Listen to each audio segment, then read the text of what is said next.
Oke, selamat datang di News Channel. Di video kali ini kami akan membahas beberapa hal menarik dalam manga Black Clover chapter 311. Mulai dari keanehan Julius, rencana kedatangan Lucifero, hingga akar pohon klipot yang terlihat membentuk semacam kepompong di atas kastil kerajaan Spade. Dan seperti biasa, sebelum masuk ke dalam pembahasan, jangan lupa untuk klik like, share, subscribe, serta tekan tanda loncengnya juga ya. Terima kasih. Kemudian langsung saja hal menarik pertama. Dengan tubuh dan jantung iblis yang terbelah menjadi dua bagian, Zenon akhirnya mengakui bahwa sejak pertama kali dia bertemu dengan Yuno, dia sudah merasakan kalau Yuno memiliki semacam kemiripan dengannya.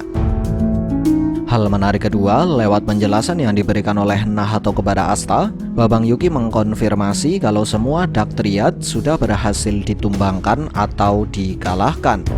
Tapi perlu diingat bahwa dikalahkan atau ditumbangkan bukan berarti sudah mati. Bahkan masih ada kemungkinan kalau mereka bertiga bisa bangkit kembali. Mengapa bisa demikian? Ya, tentu saja karena pertama, sihir di dunia Black Clover dapat menyembuhkan luka fisik sekaligus memulihkan mana seseorang.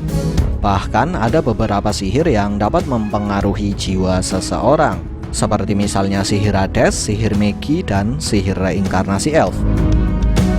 Kedua, karena kondisi ketiga Dark Triad masih memungkinkan untuk dibangkitkan kembali, di mana pada kasus Vanica dia bisa dikatakan masih hidup karena Megi sempat menjelaskan bahwa dia perlu membunuh Vanica dan Lolopechka agar dia bisa memanifestasikan tubuhnya secara penuh.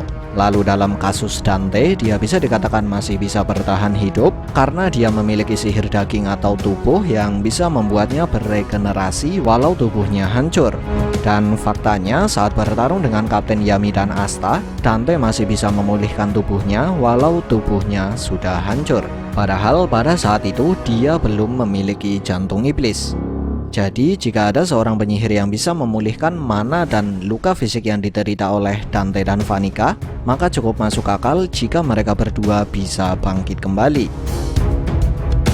Kemudian dalam kasus Zenon, tubuhnya memang sudah terbelah dan sudah mulai terurai. Tapi perlu diingat bahwa jiwa Zenon saat ini sudah dipegang atau dimiliki oleh Beelzebub. Jadi jika ada seorang penyihir yang dapat melepaskan jiwa Zenon dari genggaman Beelzebub dan memberikan tubuh baru kepadanya, maka bukan hal yang mustahil kalau dia masih bisa bangkit kembali. Sedikit tambahan, cara Beelzebub mendapatkan jiwa Zenon berbeda dengan cara Megi mendapatkan jiwa Acier. Jadi masih ada kemungkinan kalau efek yang diterima oleh jiwa Zenon akan berbeda dengan efek yang diterima oleh jiwa Acier. Kemudian hal menarik ketiga, ada sedikit perbedaan penerjemahan pada nama sihir Morris, di mana pada terjemahan resmi bahasa Inggris, sihir Morris adalah sihir modifikasi, sedangkan dalam versi Indo, sihir Morris adalah sihir rekonstruksi. Dan kami sendiri belum bisa memastikan mana terjemahan yang paling benar. Tapi setidaknya kedua versi terjemahan tersebut sudah mengkonfirmasi kalau sihir Morris yang diperkuat dengan kekuatan iblis Lucifero dapat mempengaruhi apapun, bahkan dapat mempengaruhi sebuah konsep. Jadi jangan heran jika dia dapat mengalahkan Dorothy, karena sangat masuk akal jika sihir Morris dapat mempengaruhi konsep dari sihir mimpi Dorothy. Lalu, selain dapat mempengaruhi sihir mimpi Dorothy, karena sihir Morris memang bisa mempengaruhi sebuah konsep, maka cukup masuk akal jika sihir miliknya dapat mempengaruhi konsep sebab akibat yang dimanipulasi dengan sihir kucing takdir Vanessa.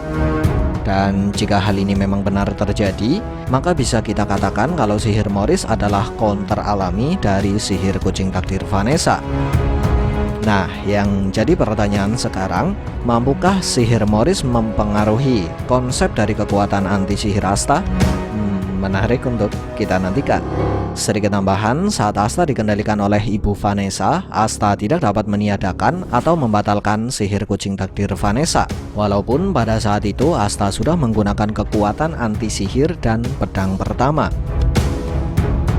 Hal menarik keempat, sesaat setelah kekalahan Dante di chapter 294, Babang Yuki sempat menunjukkan bahwa salah satu lingkaran sihir dari ritual klipot sudah mulai terurai, di mana hal ini sudah menandakan bahwa ritual Qliphoth sebenarnya sempat terhenti saat kekalahan Dante. Lalu di chapter 311, lewat penjelasan Nahato dan apa yang diperlihatkan oleh Babang Yuki, proses kebangkitan pohon Qliphoth ternyata sudah dilanjutkan dan hampir mendekati proses pembukaan gerbang kedua. Lalu siapakah yang melanjutkan proses kebangkitan Qliphoth? Ya, tentu saja dia adalah Morris. Sesuai dengan perkataan Morris yang menjelaskan kalau dia sudah membangun kembali pohon Qliphoth tanpa bantuan Dagthriad. Lalu, sejak kapankah Morris sudah membangun kembali pohon Qliphoth tanpa bantuan Dagthriad? Ya, tentu saja sejak kekalahan Dante di chapter 294, di mana pada saat salah satu lingkaran sihir dari ritual Qliphoth mulai terurai, Babang Yuki sudah menjelaskan kalau Morris sudah mengetahui tentang kekalahan Dante. Lalu, mengapa Morris bisa mengetahui cara untuk membangun kembali pohon Qliphoth tanpa bantuan Dagthriad? Ya, tentu saja karena dia sudah mendapatkan wisdom Lolopechka. Hal menarik kelima, lewat perkataan Morris yang berbunyi, pohon Qliphoth bisa dibangun kembali dengan sihirku. Aku tidak lagi membutuhkan Dagthriad. Gerbang dunia bawah akan terbuka selama jiwa dan sihir mereka masih ada. Secara tidak langsung, Babang Yuki sudah mengkonfirmasi kalau peran atau kegunaan dari Dagthriad dalam ritual Qliphoth hanyalah untuk membangkitkan pohon Qliphoth tanpa membuka gerbang.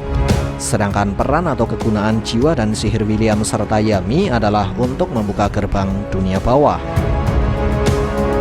Hal menarik keenam, untuk kesekian kalinya Babang Yuki kembali menunjukkan kalau akar dari pohon Qliphoth membentuk semacam kepompong di atas kastil kerajaan Spade. Dan berikut ini adalah 3 fakta dari kepompong Qliphoth tersebut. Fakta pertama, kepompong Qliphoth yang terlihat sampai saat ini memiliki jumlah yang sama dengan jumlah iblis yang mendiami lantai terbawah Qliphoth, di mana pada lantai terbawah Qliphoth terdapat 3 iblis terkuat termasuk Lucifero. Fakta kedua, kepompong Qliphoth terlihat semakin sempurna seiring berjalannya cerita. Fakta ketiga, dengan alasan yang belum dijelaskan, Babang Yuki selalu menunjukkan kepompong ini saat menjelaskan kalau ritual Qliphoth sedang berjalan. Lalu, sebenarnya apa fungsi atau kegunaan dari kepompong Qliphoth ini? Hal menarik ketujuh, menurut penjelasan Dorothy, dia bisa sampai ke tempat Morris karena dia dituntun oleh iblis Nahato. Lalu, sadarkah kalian bahwa fakta ini sudah menjawab pertanyaan tentang misi yang ditanyakan oleh Nahato kepada Wagner saat dia bertarung melawan Naamah dan Lilith di chapter 285? Dan jika ada yang bertanya, kapankah pertarungan Dorothy melawan Morris dimulai? Maka menurut kami, pertarungan tersebut dimulai setelah kekalahan Dante. Karena di saat Dante dikalahkan oleh Magna dan salah satu lingkaran sihir ritual Qliphoth terurai, Dorothy belum terlihat di tempat Morris. Hal menarik ke-8, sesaat sebelum Lucifero menjelaskan tentang gerbang kedua, Julius terlihat sudah merasakan sesuatu yang janggal sedang terjadi. Dan berikut ini adalah beberapa poin yang bisa kita ambil dari adegan Julius di chapter ini. Poin pertama, entah kemana tujuannya, Julius, Max, dan juga Damnatio terlihat sedang di tengah perjalanan. Dan uniknya lagi, background yang digambar di belakang Julius bukanlah bangunan kastil kerajaan maupun bangunan dari kerajaan Clover, melainkan gambar pegunungan. Dimana karena hal ini, maka ada kemungkinan kalau saat ini Julius berada di pinggir kota atau bahkan di pinggir kerajaan Clover. Poin kedua, walau sudah ada 2 Majin dan 3 Supreme Devil yang muncul, tapi uniknya baru kali ini Julius terlihat merasakan sesuatu yang sangat mengerikan. Bahkan sampai membuatnya sangat terkejut hingga membuat Julius terlihat seperti layaknya orang yang kehabisan tenaga dan tidak sanggup untuk berdiri. Dimana dengan kejadian ini, Babang Yuki seolah mengisyaratkan kalau kekuatan Lucifero jauh di atas semua musuh yang sudah dilawan di kerajaan Spade.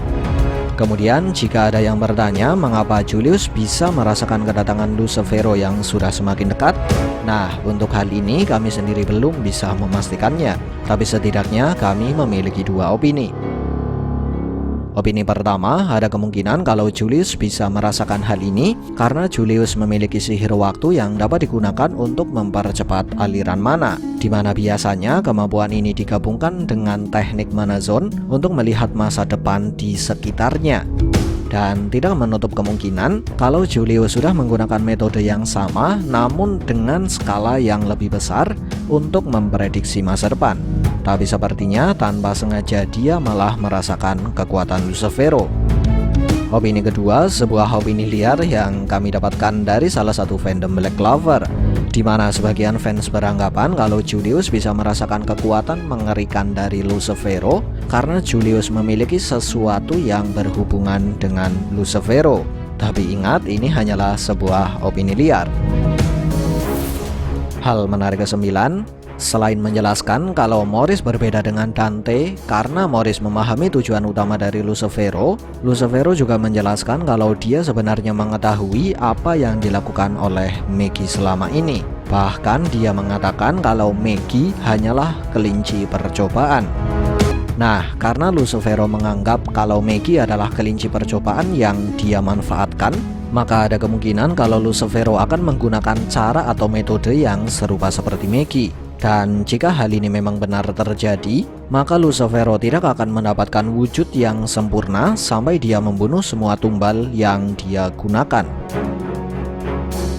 Hal menarik ke-10, walaupun Kapten Yami terkesan tidak sadarkan diri, tapi uniknya terdapat semacam efek suara yang ditempatkan di wajah Kapten Yami, di mana hal ini terjadi pada saat Morris bertanya-tanya tentang suara aneh yang dia dengar sesaat setelah dia melepaskan serangan kepada Lotus. Lalu, akankah hal ini menjadi petunjuk tentang tersadarnya Kapten Yami? Menarik untuk kita nantikan. Sekian dari kami and see ya.